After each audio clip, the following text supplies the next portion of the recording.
Bom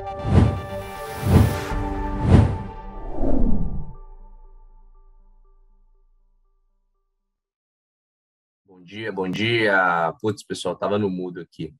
Obrigado a todos aí por terem sinalizado. Bom dia, pessoal. Vamos lá então de novo. Ontem a gente teve um dia duro no sentido político novamente, né? Então, as tensões com a Rússia e a Ucrânia voltaram a abalar os mercados. Ontem, os Estados Unidos aí teve um dia muito duro. Por outro lado, né, na madrugada aí a gente teve a bolsa da Ásia, né, principalmente as ações chinesas fechando em alta, com alívio no setor imobiliário. Então, vamos ficar ligado no minério de ferro, né? Esse é um ponto importante aí que o setor imobiliário mexe bastante esse ponteiro. A China entrando numa política diferente da do mundo, né? Enquanto o mundo está com uma política contracionista, enxugar balanço, aumentar juros, a China está entrando numa fase de expansão, né? Bem interessante acompanhar esse movimento. Outro ponto que é importante a gente ficar ligado: segunda-feira é feriado nos Estados Unidos, tá? Então, assim, dado que tem todo esse impasse acontecendo aí geopoliticamente lá na Europa, pode ser que a galera que opera um pouco mais curto prazo, a gente possa ter pregões com um volume um pouco menor, tá? Falando um pouco de agenda econômica, pessoal, a gente não tem grandes coisas, tá? Nós tivemos aí saldo da conta corrente na zona do euro, que também veio bem em linha com o mercado. A gente tem bastante coisa no Brasil, né? Bolsonaro voltando, Guedes com reunião com secretários e por aí vai. Meio-dia, a gente tem confiança do consumidor na zona do euro, ponto importante para a gente acompanhar. Meio-dia e 45, uma diretora do Federal Reserve, um diretor, desculpa, que é o Charles Evans, junto com o Christopher, vão fazer um bate-papo. Tem vencimento de opções tanto no Brasil quanto nos Estados Unidos. E aí, às 3h30, a gente tem também o discurso da diretora Lael Brainard, tá? Do Federal Reserve também. É importante a gente acompanhar aí, porque como a gente vem falando com vocês, a questão da política monetária nos Estados Unidos está mexendo com todos os mercados. Vamos dar uma olhada agora nos gráficos, vamos ver o que a gente tem para hoje, né, pessoal? Vamos dar uma olhada aqui. A gente vai falar de S&P 500, nós vamos falar de Bitcoin e nós vamos falar de Ethereum, tá? Turma, os futuros aí estão operando praticamente todos no cenário positivo, tá? A gente só tem o DAX alemão que está caindo um pouco. Por outro lado, existe essa preocupação, não, existe esse alívio, né? Uma espécie de que possa acontecer um acordo, né? Dado que o secretário americano e o secretário russo vão se encontrar, então uma saída diplomática pode estar próxima. A gente tem o ouro beliscando praticamente os $1.900 e o Brent caindo aí quase 3%, numa sinalização, né, de que possa acontecer sim uma melhora nesse cenário de risco. Beleza, pessoal. Lá no semanal do S&P 500, né, a gente já tinha traçado com vocês esse canalzinho de alta que tinha rompido e que a média de 50 estaria suportando o preço. Reparem como a média de 50 trabalhou perfeitamente como um belo de um suporte no semanal. Para quem gosta de operar um pouco mais curto, né, vamos dar uma olhada no diário. Eu tracei essa FIBO com vocês, que ela também está bem legal, tá? Eu peguei a máximazinha ali que a gente fez no começo de janeiro, até o fundo ali, quando chegou a bater próximo dos 4.200 pontos também em janeiro, a gente tem o preço, né, trabalhando abaixo dos 38,2. Para baixo, né, a gente deveria visitar essa mínima aqui dos 4.200 pontos. Para cima, né, um ponto importantíssimo, que a gente tem a média de 200, né? A média de 200 geralmente funciona como uma bela resistência, tá? E a média de 20 períodos empinando para baixo. Isso não é bom, né? Média para baixo significa uma tendência para baixo. Vamos acompanhar que o 50% ele é importante, que junta esse embolo com todas as médias, tá?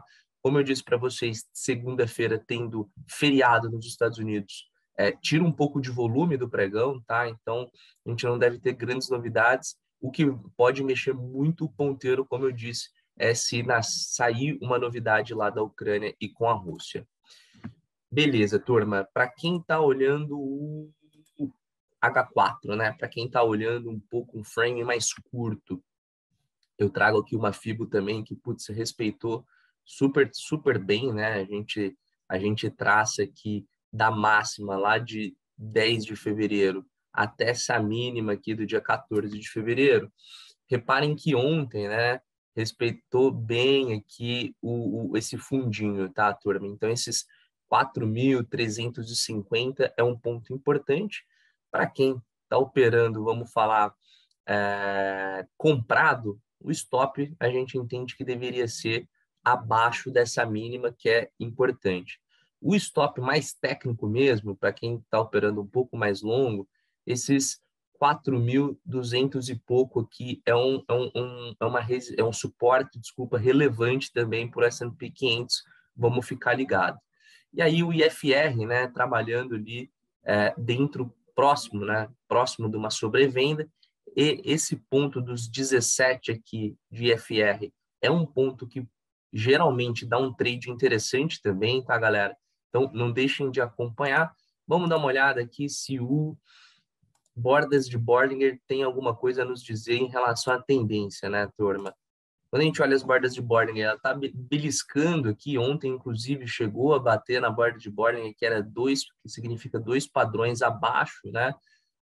Ou seja, entrou numa região que, em tese, era uma região interessante para comprar. De fato, aqui o setup funcionou, bateu na borda de Bollinger, subiu, né? Vamos acompanhar para ver se ela vai continuar respeitando, tá, pessoal?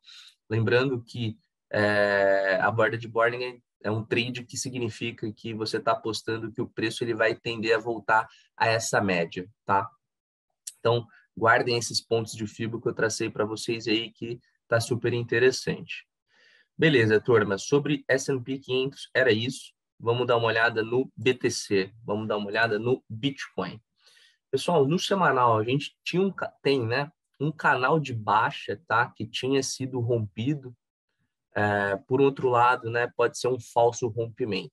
A gente tem o Bitcoin num suporte extremamente relevante, tá? Esses 40 mil dólares aqui tem que segurar. Se não segurar, a gente vai ver o preço vindo visitar aqui para baixo. Outro suporte que é muito relevante, depois dos 40 mil dólares, a gente tem os 28 mil dólares. Então, vamos acompanhar para ver se esse canalzinho não foi um rompimento falso, tá?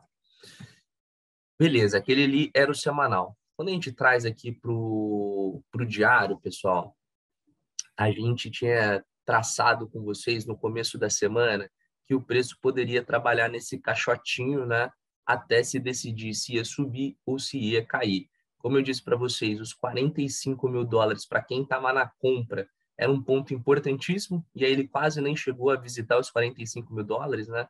Ele volta para esse caixote que vai estar brigando ali dos 40 até os 45 mil dólares. Aqui eu tracei um caixotinho um pouco mais curto, mas a gente pode trazer esse caixote aqui para um range maior, né?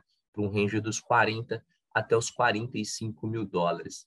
Reparem, né, que a gente entra naquele canalzinho de baixa, ele tenta romper aqui no diário, vamos ver como é que ele se comporta, né, se ele vai voltar para dentro desse canal. A gente traz uma FIBO aqui para vocês também, né, pessoal, que desse topo até esse fundo, reparem que o preço ficou brigando ali com 50% da pernada de baixa, e está agora brigando nos 38,2 ou nesse suporte, né? Nessa resistência, desculpa, nesse suporte que a gente tem falado.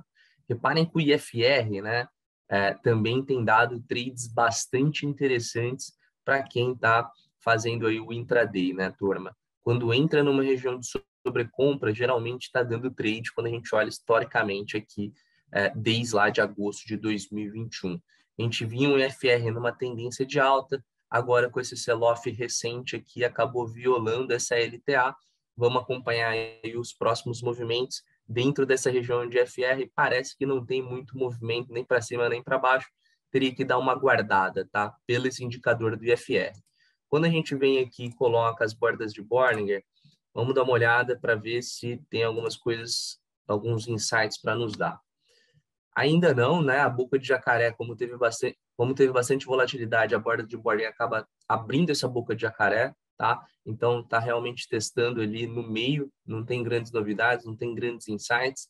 Então, a borda de Bollinger para o diário acaba não nos dando grandes insights, tá? Para quem acaba operando um pouco mais curto, para quem acaba operando o H4, a gente trouxe, né, essa fibuzinho para vocês. E aí a gente tinha esse caixotinho que a gente tinha desenhado, né, turma? E de fato esse caixotinho ele funcionou por algum tempo e a gente acabou perdendo, né? Ele acabou o preço entrando num sell-off, a gente olha a média de 200, ela é super relevante, né, no H4. Então, para quem está operando curto, turma, lembra que está bem interessante aqui o setup, né? Como é que eu peguei a seta errada? Está bem interessante aqui o setup.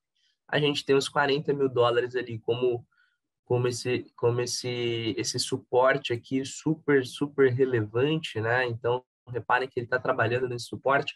Para quem, né, quiser montar uma operação de compra, o que eu gosto desse trade é que é um trade de stop barato, né? Desculpa, no sentido que esses 39 alguma coisa, 38 alguma coisa, poderia servir como um belo ponto de stop técnico. E aí, para cima, né, vai ter briga. Para cima vai ter briga. Vai ter a média de 200, a gente tem a média de 50, de 200 que estão embicando e estão embicando para baixo, mas outro ponto, né, que é super legal aqui do Bitcoin no curto prazo, no H4, a gente está vendo que o IFR também está cumprindo um setup bem interessante, né? A gente teve uma violação aqui desses 17 lá no dia 21 de janeiro, que foi de fato quando o preço visitou lá quase os 30 mil dólares, mas reparem que quando bate próximo desses 17 aqui de sobrevenda, a gente tem um respiro no Bitcoin, a gente vê, né, um alívio, né, entre compradores, tá? Então, acho que é interessante esse trade. A gente poderia traçar aqui também uma fibuzinho com vocês, para vocês terem pegar aqui essa máxima dos 45 até essa mínima, a gente teria isso daqui, né, pessoal? A gente teria para cima, a gente teria essa briga aqui nos 38, depois nos 50 no 61.2, tá? O setup para quem está operado comprado está mais fácil, né, turma, do que para quem está operado vendido. Esses 40 mil dólares, acho que seria um ponto interessante para ou fazer uma parcial ou para fechar o trade, né? Mas se você estiver brigando num trade mais longo, tem esses pontos aqui para baixo que são interessantes. Quando a gente vem para o Ethereum, turma, o Ethereum ele continua trabalhando nesse canal de baixa. A gente tinha comentado com vocês na segunda-feira que esse candle do semanal, né? A gente poderia tá brigando para cima, né? Que poderia romper para cima esse canal e de fato não foi o que aconteceu. Respeitou muito bem o canal que a gente tinha desenhado, bateu e entrou força vendedora. Reparem também que o IFR é interessante para quem está operando aí o semanal, tá, turma? Quando bate ali na sobrevenda, quando bate nos 29, 30 de FR, entra uma força compradora. E aí, quando a gente vem aqui para o diário, turma, a gente tem o preço ali brigando com a média de 20, né? Tá pouco abaixo da média de 20. Depois tem que ganhar a média de 200 e depois a gente tem que ganhar a média de 50, tá? Eu trago para vocês esses pontos de FIBO aqui que tão interessante, que acabou respeitando, né? De segunda-feira até agora, esse preço está trabalhando bem, né, dentro dos pontos que a gente traçou com vocês. Reparem que tentou bater no 100% de FIBO e não foi. Então, também acho que não tem grandes novidades aqui para os operadores de Ethereum, tá? A gente traz esse suportezinho aqui para vocês, tá? Esses 2.800 é um suporte relevante aqui no Ethereum para a gente acompanhar. A gente tinha uma tendência de alta aqui no IFR do diário do Ethereum, que acabou sendo violado, né? Entrou um movimento de venda.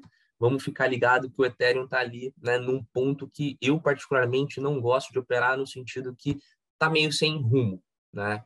Pode subir muito, como pode cair muito, está meio que no meio ali, vamos falar. Então, eu esperaria uma definição mais clara aqui para montar alguma operação. Vamos dar uma olhada se as bordas de Bollinger têm alguma coisa para nos dizer. Muito provavelmente não, porque o preço está trabalhando nesse caixote, né? Nessa área de consolidação. Reparem que não, né? Tá vendo que está trabalhando bem no meio da borda de Bollinger, que acaba corroborando o que eu acabei de falar para vocês, né? Você vai fazer um trade que pode dar certo, mas você também tem a questão que o stop acaba ficando mais longo, acaba ficando mais caro. E aí o que eu acho que vai acontecer é igual das outras vezes, que vai acontecer essa consolidação aqui até o preço definir, né, decidir se ele vai continuar o movimento de baixa ou se a gente volta no movimento altista, tá? Vamos ver se no H4 tem alguma coisa diferente para a gente falar, né, pessoal? Reparem que a gente tinha o IFR fazendo esses topos descendentes, né? Tentou romper aqui para cima e não aconteceu. O movimento de venda foi mais forte. O preço voltou a trabalhar ali numa região de sobrevenda, tirando, né, esse evento aqui, esse sell-off muito forte que a gente teve nas criptos. O IFR está sendo interessante para os operadores aqui do H4, né, turma? Reparem que toda vez que bate nos 25, 26 do IFR, entra uma força compradora, né? Então, de novo, para um trade curto é interessante. E essa fibuzinha aqui, ela tá bem curta, né? Tá bem alinhada com operadores que operam num frame menor. Tá num setup que eu gosto no sentido de um trade com stop barato, né? Então, quem tiver no H4 aí, acho que um stop técnico deveria ser ali nos 2.700, 2.800 alguma coisa, tá? Porque depois que realmente, se vier visitar esses preços aqui, a gente deve perder essa mínima, né? E continuar com movimentos vendedores. Vamos ver se no curto prazo aqui o Ethereum respira, né? Ele vinha trabalhando num canalzinho de alta, mas está com um cara aí que vai respeitar, né? Acho que vai acabar consolidando, como eu falei no diário, para acabar ou dando uma pernada para cima ou, de fato, voltar a cair, tá bom? Pessoal, um ponto que a gente vem batendo muito com vocês, né? A questão de no intraday está acontecendo volatilidade demais por conta das notícias com a Rússia, tá?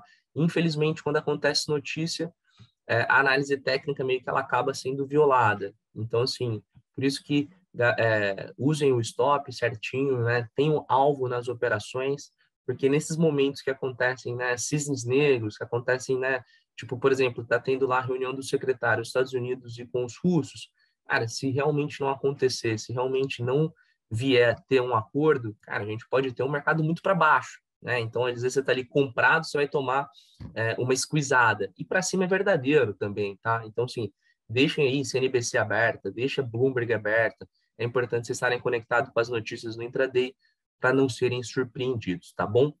É isso, pessoal. Segunda-feira, reforçando, feriado nos Estados Unidos, a gente deve ter pregões com volume mais reduzido essa sexta-feira por conta dessa incerteza e vamos ficar ligado na reunião entre Rússia e entre Estados Unidos para ver se a gente tem sinalizações da Ucrânia, tá bom?